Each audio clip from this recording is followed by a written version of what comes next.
Good morning to all. I would like to teach in this academic year for 3rd BSc BZC Telugu medium 5th semester of 5th paper A. Title is Cell Biology, Genetics and Plant Breeding. In this paper contains 5 units. First unit is Cell Biology, second unit is Genetic Material, third unit is Mendelian Inheritance, fourth unit is Plant Breeding, fifth unit is Crop Improvement and biotechnology. Today I am going to discuss on first unit of first topic, that is cell. Let me explain what is a cell. A cell is the structural and functional unit of life. కణము అనేది జీవుల నిర్మాణాత్మక క్రియాత్మక ప్రమాణము. The study of cells from its basic structure and functions of every cell organelle is called cell biology. కణము నిర్మాణము దాని విధుల యొక్క అధ్యయనంను తెలియచే శాస్త్రమును కణశాస్త్రము cytology లేక కణజీవ శాస్త్రము సెల్ బయాలజీ అని అంటారు. All living organisms are made up of cells. అన్ని రకాల జీవులు కణాలతో తయారవుతాయి. ఆర్గనిజమ్స్ అనేవి లివింగ్ ఆర్గనిజమ్స్ మనకు ఉదాహరణగా చెప్పుకున్నట్లయితే మనకి 3 రకాలు కనిపిస్తాయి. ప్లాంట్స్, యానిమల్స్ మరియు micro organisms. They are different shapes and sizes pretty much like bricks of the buildings. అంటే సాధారణంగా మనం ఒక ఎగ్జాంపుల్ చెప్పుకుందాం. ఒక బిల్డింగ్ కన్స్ట్రక్షన్ చేసుకుంటున్నాం. దానికి చాలా మెటీరియల్ వాడుతూ ఉంటాం. శాండ్, ఐరన్, బ్రిక్స్ మరియు కాంక్రీటు ఇవన్నీ వాడతాం బిల్డింగ్ కన్స్ట్రక్షన్కి.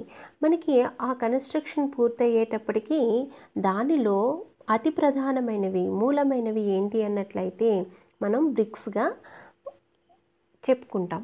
ఇందువలన ఆ బ్రిక్స్ వల్ల ఆ యొక్క గది నిర్మాణం అనేది పూర్తవుతుంది. అలాగే మనకి లివింగ్ ఆర్గనిజమ్స్ అనేవి తయారవ్వాలి అంటే మూలాధారం ఏంటి? కణాలు. అనేక కణాలు కలిసి కణజాలాలు, అనేక కణజాలాలు కలిసి అవయవాలు, అనేక అవయవాలు కలిసి ఒక దేహ నిర్మాణం అనేది ఏర్పడుతుంది. అది వృక్షదేహమైనా కావచ్చు, అలాగే యానిమల్స్ అయినా కావచ్చు, మైక్రో ఆర్గనిజమ్స్ అయినా ఏవైనా కానీ మనకి ఆర్గనిజమ్స్ ఏర్పడాలి అన్నట్లయితే వాటికి ఏం అవసరము? మూల ప్రమాణాలు ఏంటి? సెల్గా మనం చెప్పుకుంటాం. Who discovered cell? Robert Hooke discovered the cell. In 1665, he observed a piece of bottle cork under a microscope, compound microscope, and noticed minuscule structures that reminded him of small rooms. Consequently, he named these rooms as cells. మొక్కల దేహభాగము కణాలతో నిర్మితమైందని మనం చూసాం. అయితే 1665లో Robert hook అనే scientist తన Micrographia అనే పుస్తకంలో కణము cell అనే పదాన్ని ప్రతిపాదించడం జరిగింది.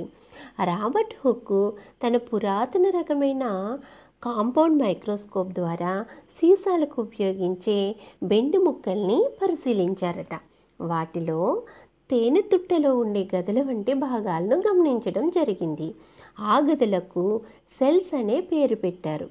లాటిన్ భాషలో సెల్యులా అనగా చిన్న గది అని అర్థము. So who discovered cell? Robert hook discovered the cell. Next one, types of cells. Based on cellular structure there are 2 types of cells. First one is prokaryotes, second one is eukaryotes. First we want to know about prokaryotic cells.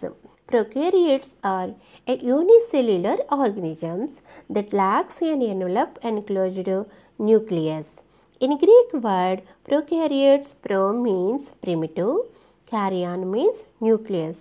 సాధారణంగా prokaryotes యొక్క కణ నిర్మాణాన్ని మనం observe చేసినప్పుడు వాటి యొక్క నిర్మాణంలో బాహ్యంగా కణకవచము, దాని లోపల కణకవచానికి ఆనుకుని ప్లాస్మా త్వచము లేదా కణత్వచము మరియు దాని లోపల కణత్వచానికి ఆనుకుని సైటోప్లాజం అనగా కణద్రవ్యము అనే భాగాలు మనకి కనిపిస్తాయి. ఈ కణద్రవ్య భాగంలో క్రోమోజోమ్లు అనేవి తేలియాడుతూ ఉంటాయి. అంటే knocked DNA present in the cytoplasm. సాధారణంగా న్యూక్లియస్ మెంబ్రేన్ అనగా కేంద్రక త్వచం అనేది కేంద్రక పూర్వ కణాలలో మనకు కనిపించదు. అందువలన వీటిని మనము ప్రొకారియోటిక్ సెల్స్ అని అంటున్నాం. There is no well defined nucleus. The genetic material is basically naked, not enveloped by a nuclear membrane. Examples చూసుకున్నట్లయితే బ్యాక్టీరియా, బ్లూ గ్రీన్ ఆల్గే, దాన్ని మనం సైనోబాక్టీరియా అని కూడా అంటాం, మైకోప్లాస్మా మొదలైనవి. Next one, eukaryotic cells. Eukaryotes are uni and multicellular organisms. ఒక example చూసుకుందాం. మనకందరికీ తెలుసు, యూనిసెల్యులర్ అనగా ఒకే కణము అన్ని విధులను నిర్వర్తిస్తుంది. అంటే బెస్ట్ ఎగ్జాంపుల్ క్లామ్డోమోనాస్ మొక్కల యొక్క కణాలలో, వృక్ష కణాలలో మనం చూసుకున్నప్పుడు వృక్ష ప్లవకాల్లో ఉన్న ఎగ్జాంపుల్ క్లామ్డోమోనాస్గా చూస్తాం. సో క్లామ్డోమోనాస్ అనేది ఒకే కణం ఉంటుంది. అలాగే మల్టీసెల్యులర్ ఆర్గనిజమ్స్ ఆర్ దేర్. అనేక రకాలన్నీ కూడా ఎక్కువ జీవులు వృక్ష కణాలు మల్టీసెల్యులర్ ఆర్గనిజమ్స్గా మనకు కనిపిస్తున్నాయి. In Greek word, U means true, karyon means nucleus. స్పష్టమైన కేంద్రక త్వచము లేదా స్పష్టమైన కేంద్రకము మనకి ఎక్కడ కనిపిస్తుందంటే నిజ కేంద్రక కణాలలో కనిపిస్తుంది. అందువల్ల దీన్ని యూకారియోటిక్ సెల్స్ అని అంటున్నాం. In these cells definitely organised nucleus is found, which is the nuclear material is bounded by a definite nuclear envelope. అంటే కేంద్రక త్వచము స్పష్టంగా ఉంటుంది. కేంద్రక నిర్మాణం మనం చూసినట్లయితే 4 భాగాలుగా కనిపిస్తుంది. ఒకటి కేంద్రక త్వచము, 2 కేంద్రక రసము, మరియు కేంద్రకాంశము, మరియు క్రోమోజోములు అనేవి అంటే స్పష్టమైన కేంద్రకాన్ని కలిగి ఉన్న వాటిని నిజ కేంద్రక కణాలు అని అంటాము. In eukaryotic cells, there are large number of distinctive membrane-bounded organelles. ఉదాహరణకి mitochondria, chloroplast, lysosomes, Golgi bodies, endoplasmic reticulum ఇవన్నీ కూడా యూకారియోటిక్ సెల్స్లో కనిపిస్తాయి. కానీ ప్రొకారియోటిక్ సెల్లో మనకి ఇలాంటివి కనిపించవు. మైటోకాండ్రియా శ్వాసాంగాలకి బదులు మనకి కేంద్ర పూర్వ కణాల్లో మీసోజోమ్స్ అనేవి కనిపిస్తాయి. అంటే membrane bounded organelles are present in eukaryotic cells, absent in prokaryotic cells. Next one. So picture చూడండి. First one, left one is the eukaryotic structure, cell structure. Second one is the right one, prokaryotic cell structure. ఇది observation మనం చేసినప్పుడు nucleus structure అనేది స్పష్టంగా అంటే కేంద్రకం అనేది స్పష్టంగా మనకి యూకారియోటిక్ సెల్స్లో కనిపిస్తుంది. అలాగే ప్రొకారియోటిక్ సెల్లో మనం చూసుకున్నప్పుడు న్యూక్లియాయిడ్ అంటే సైటోప్లాజంలో క్రోమోజోమ్ అనేవి తేలియాడుతూ ఉంటాయి. Difference between prokaryotes and eukaryotes అంటే కేంద్రపూర్వక కణాలకి మరియు నిజ కేంద్రక కణాలకి మనం డిఫరెన్స్ చూద్దాం. డిఫరెన్స్ మనం చెప్పుకున్నప్పుడు క్యారెక్టరు ప్రొకారియోటిక్ సెల్స్ మరియు యూకారియోటిక్ సెల్స్. సెల్ వాల్ ఫస్ట్ది ప్రజెంట్ ఇన్ ప్రొకారియోటిక్ సెల్స్ అంటే ప్రొకారియోటిక్ సెల్స్లో కేంద్రపూర్వక కణాల్లో కణకవచం అనేది ఉంటుంది. అలాగే యూకారియోటిక్ సెల్స్లో ఇందులో మనకి బెస్ట్ ఎగ్జాంపుల్స్ ప్లాంట్స్ మరియు యానిమల్స్గా చెప్తాం. వీటిలో present in plant cells, absent in animal cells.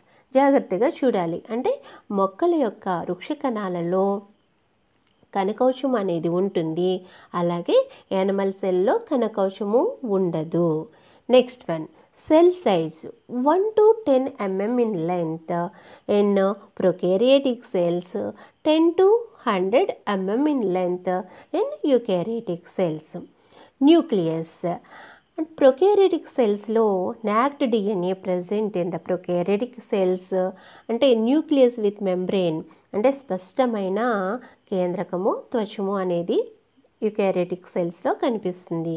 Chromosomes individual DNA molecules present in prokaryotic cells. Multiple chromosomes are present in eukaryotic cells. Cell division in prokaryotic cells fission and amitosis ద్వారా మనకి prokaryotic సెల్స్లో జరిగినట్లయితే కణ విభజన, అలాగే మనకి eukaryotic సెల్స్లో సమవిభజన మరియు క్షేకరణ విభజన అనగా mitosis and meiosis ద్వారా కణ విభజన అనేది జరుగుతుంది.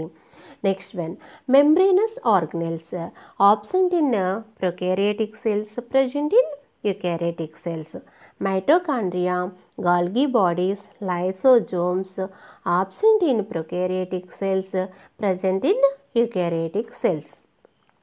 Next one, chloroplast absent in prokaryotic cells, present in plant cells only. అంటే మనకి క్లోరోప్లాస్ట్ అనేది జంతు కణాలలో కనిపించదు, వృక్ష కణాలలో కనిపిస్తుంది. Cell wall. Cell wall is made up of non-cellulosic mucopeptides are present in the prokaryotes. Cellulose is made up of మనకి సెల్యులోస్ అండ్ హెమీసెల్యులోస్తో ఇక్కడ కణకౌశం అనేది వృక్ష కణాల్లో తయారవుతుంది. Next one DNA. Single circular నాక్ DNA present in prokaryotic cells. Histone bounded long and linear DNA present in eukaryotic cells. Ribosomes. 70s type of ribosomes are present in prokaryotic cells. 70s and 80s type of ribosomes are present in eukaryotic cells. Flagella. 9+2 fibril structure present in eukaryotic cells. ఇలాంటి structure అనేది మనకి prokaryotic సెల్స్లో కనిపించదు. 9+2 arrangement of fibrils, flagella. Okay, next one difference between plant cell and animal cell. ఇంతవరకు మనం ఏం చూసాము? Difference between prokaryotes and eukaryotes.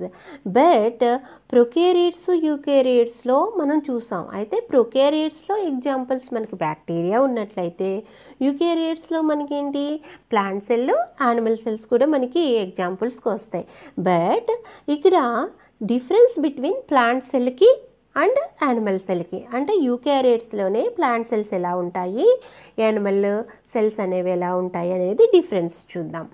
Plant సెల్స్లో cell wall is present. Okay, వృక్ష కణాలలో కణకౌశం అనేది ఉంటుంది. But where is animal cells cell wall is absent. Next one the nucleus lies on one side of the cell. Nucleus lies in the center. వీటిలో యానిమల్స్లో సెంటర్లో ఉన్నట్లయితే ప్లాంట్ సెల్స్లో మనకి వన్ సైడ్గా ఉంటుంది. అలాగే next one plastids are present in the plant cells. అంటే వృక్ష కణాలలో ప్లాస్టిడ్స్ లైక్ క్లోరోప్లాస్ట్ అలాంటివి. అలాగే plastids are absent in animal cells. Centriosomes are absent in plant cells. Centriosomes are present in animal cells. One large central vacuole is present in plant cells. Many small vacuoles are present in animal cells. Next one. చూడండి, ఈ పిక్చర్లో మనకి plant cell, animal cell difference చూపిస్తూ రెండింట్లో కలిపి ఉన్న లక్షణాలు ఏమున్నాయి అంటే ఆర్గనెల్స్ ఏమున్నాయి అది మనం అబ్జర్వ్ చేసినట్లయితే ప్లాంట్ సెల్స్లో మనకి cell wall is present in plant cells. Large vacuole, chloroplast, flagella only in గ్యామెట్స్లో మాత్రం మనకి కనిపిస్తుంది. యానిమల్ సెల్స్లో no cell wall, small or no vacuole, no chloroplast, flagella. అంటే ఇప్పుడు డిఫరెన్స్ చెప్పుకున్నాం కదా, అవి ఇవి ఇలా కనిపిస్తున్నాయి. ఇక్కడ బోత్ అంటే రెండింటిలో కంబైన్డ్గా ఉన్న క్యారెక్టర్స్ ఆర్ సెల్ ఆర్గనెల్స్ ఏమున్నాయి? Mitochondria, Golgi apparatus, rough and smooth endoplasmic reticulum, nucleus, cytoplasm and ribosomes. So these are the combined cell organelles. So first one దీనికి మనం ప్లాంట్ సెల్కి యానిమల్స్కి డిఫరెన్స్ చూసాం. Okay, thank you.